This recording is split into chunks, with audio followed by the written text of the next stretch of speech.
सामने आ जाइए। आपने हमसे 4 बातें पूछी हैं, उसमें से हम आपको सिर्फ 2 ही बातें पूछेंगे, और वो 2 बातें जो हम आपको सुना चुके हैं वही पूछेंगे, उससे ज्यादा कुछ नहीं पूछेंगे। आप बस सामने आ जाइए। आप हमें 1000 रुपए के इनाम दोगे, हम तुम्हें 2000 रुपए के इनाम देंगे। आप सामने आ जाओ, आ जाइए सामने, और हम आपकी हर बात का जवाब देंगे। बस आप सामने आ जाओ।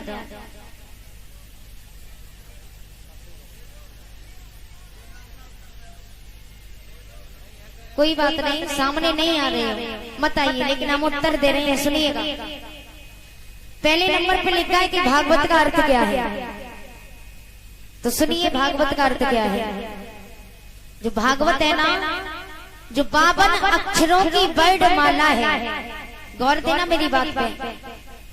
52 अक्षरों की जो वर्णमाला है, उन्हीं वर्णमाला में से 4 अक्षर प्रिय बताए हैं। पहला कौन सा है? भ, दूसरा ग, तीसरा व, चौथा त। इन चारों अक्षरों को मिलाकर के बनता है भागवत। भा से बताया भक्ति, गा से ज्ञान, बा से वैराग्य, और ता से तपस्या या तरण होना।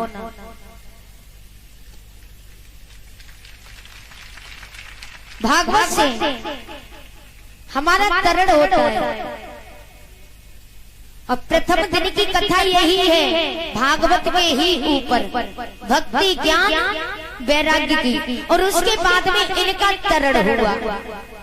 भक्ति मैया थी, यानी कि भा से भक्ति, गा से ज्ञान, ज्ञान भक्ति मैया के पुत्र थे, बा से वैराग्य, तीसरा अक्षर, बा से वैराग्य, वैराग्य भी भक्ति मैया के पुत्र थे। चौथा अक्षर है ता, तो ता से बताया कि तरण होना। तो इन तीनों प्राणियों का माँ और बेटों का श्रीमद् भागवत महापुराण की कथा सुनने से इन तीनों का तरण हुआ। बोलिए भागवत महापुराण की। दूसरे नंबर पर लिखा हुआ है, क्या लड़के शराब पीते हैं? लड़कियां क्या शराब नहीं पीती? तो देखिए सुनिएगा, जितनी शराब लड़के पीते हैं उतनी लड़कियां नहीं पीती हैं। ये बात मैं आपकी कहूंगी कि हाँ, लड़कियां दारू पीती हैं, लेकिन बड़े से बड़े पैसों वाले घर की लड़कियां दारू पीती हैं, क्योंकि वो बिगड़ी हुई होती है। गरीब घर की लड़की होगी तो वो अपनी मर्यादा में रहेगी, क्योंकि वो अपने माँ बाप की तरफ देखते हैं कि मैं गरीब घर से हूँ, मेरे माँ बाप गरीब हैं, तो मुझे ये काम करती हूँ शोभा नहीं देता। वैसे भी वो नहीं करेगी ये काम, क्योंकि वो ये सोचती है कि हमारी शादी होगी तो मेरा पति दारू पिएगा तो मुझ पर क्या बीतेगी। हर लड़की अपनी मर्यादा की सीमा में रहती है। और एक बात और आपको बताना चाहूंगी, पहले के जो अमीर लोग थे, पहले के अमीर लोग गरीब घर की लड़कियों को नचाते थे, लेकिन अब अमीर लोगों की लड़कियां कर्जा उतार रही हैं, नाच नाच के यूट्यूब पे, फेसबुक पे, टिकटॉक पे उतार रही है कि नहीं? नाच नाच के वीडियो बना के डाल रही हैं, और दारू पी रही है। इसमें क्या बुरी बात है? हमारे भारत की संस्कृति यही कहती है कि लड़की को कभी जीन्स नहीं पहननी चाहिए। ये हमारे भारत की संस्कृति है, क्योंकि जीन्स पहनती हैं लड़कियां। कहना नहीं चाहूंगी क्योंकि थोड़ी बात बुरी है, समझने वाले समझ जाएंगे, इसलिए कहना नहीं चाहूंगी, ओपन नहीं करूंगी बात। तो जीन्स नहीं पहननी चाहिए। नहीं, मर्यादा यही कहती है कि हमें सिर्फ सूट पहनना चाहिए, और वो भी कुंवारी लड़की हो तो सर पे दुपट्टा रहना चाहिए,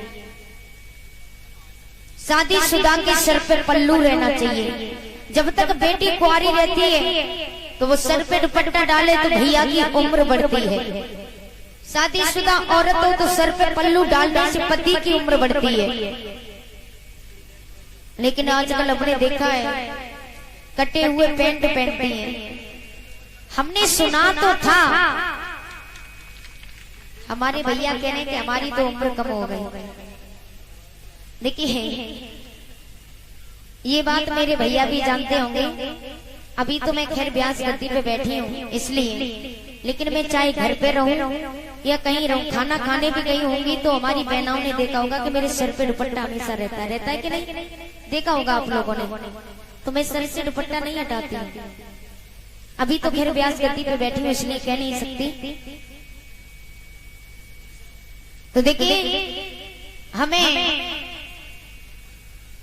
ये तो सुना था कि गरीबी सिर्फ सुदामा पे थी, लेकिन आजकल इस कलयुग में हमने गरीबी देखी है पैसे वालों पर, गरीब घर की बेटियों पर नहीं, पैसों वालों पर गरीबी देखी है। कटे हुए पैंट पहनती है, ये शोभा देता है? नहीं देता।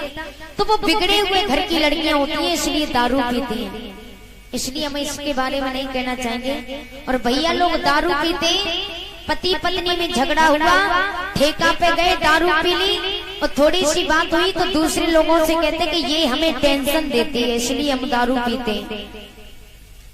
अब एक बात बताइए, आप लोगों को टेंशन हुई तो आपने दारू पी ली, क्या इन्हें टेंशन नहीं होती? इन्हें भी तो टेंशन होती है, ये तो दारू पीती नहीं है। ये कौन सा बहाना बना? बोली भाग्य बिहारी लाल की।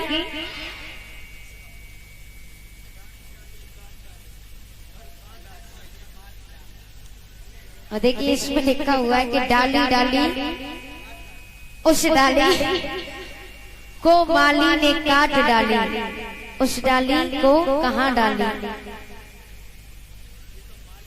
तो भैया ये तो बात माली ही जान सकता है कि माली ने डाली क्यों काटी। सही बात है कि नहीं? क्योंकि हमें तो पता नहीं ये बात आप कहाँ से लिख करके लाई। ये रामायण के अंदर की तो खैर नहीं है मेरे हिसाब से। रामायण की है तो जवाबी वालों की है, जो जवाबी पार्टी करते हैं नाइट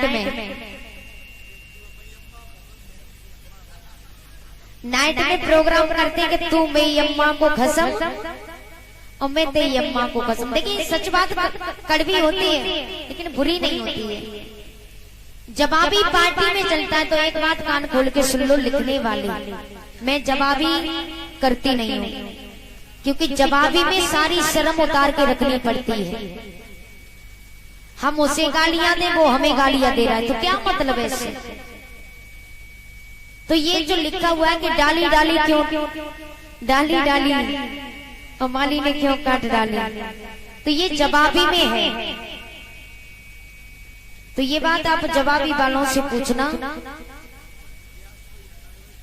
और जो भी ब्यास होगा वो ब्यास कोई बता नहीं सकता है।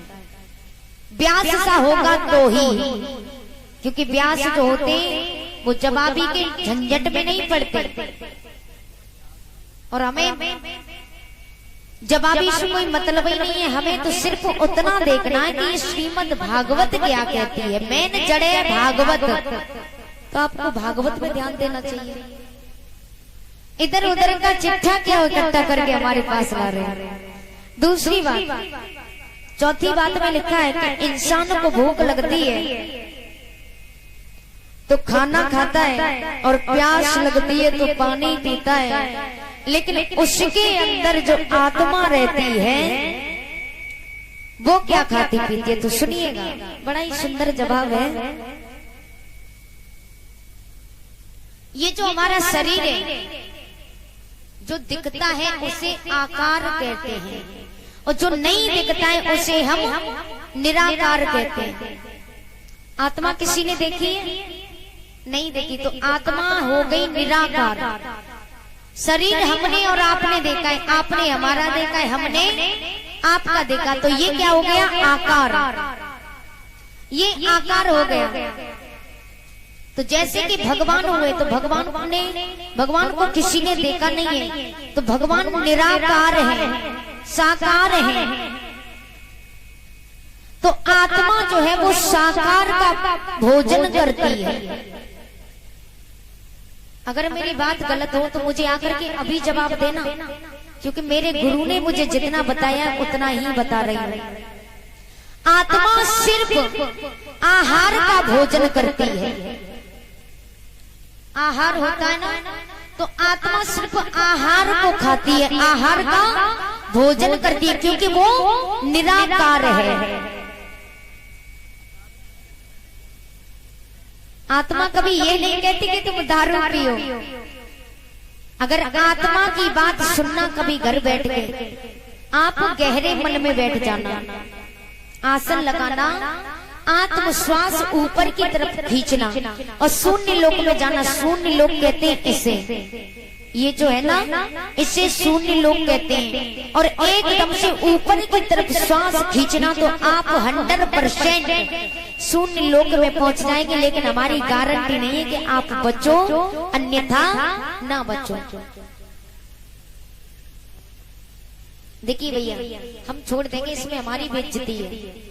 अगर हमने जवाब नहीं दिया तो ये लोग कहेंगे कल को कि शास्त्री कुछ जानती नहीं है, हमारी बात का जवाब ही नहीं दिया, इसलिए हमारी बेइज्जती है। इसलिए हम जवाब जरूर देंगे इन लोगों को।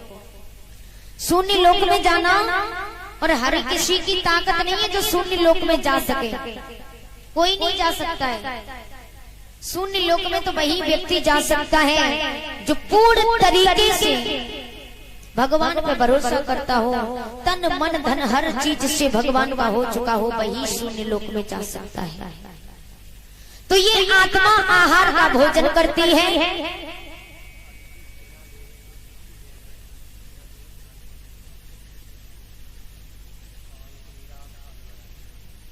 कोई बात नहीं।